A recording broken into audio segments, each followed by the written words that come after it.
そんな。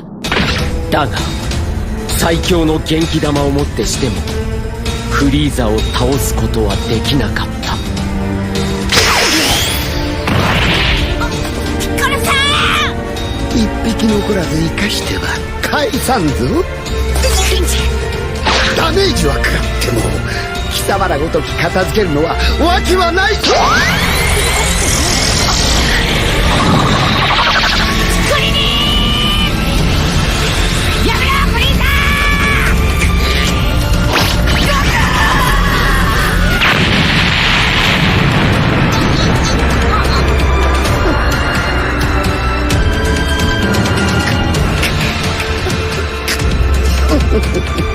お次はガキの方かな。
このしつこいくたばり底だよ。いいだろう、今度はここにしてやる。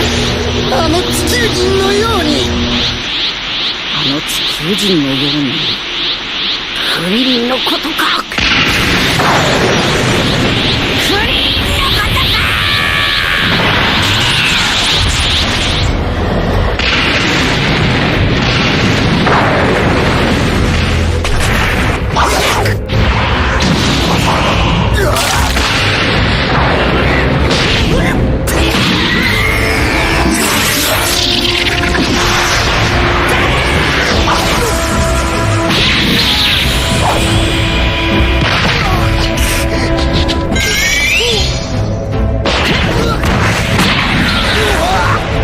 逆転に次ぐ逆転。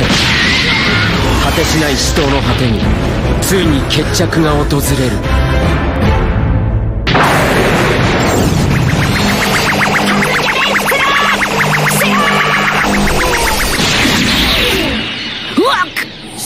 そんな。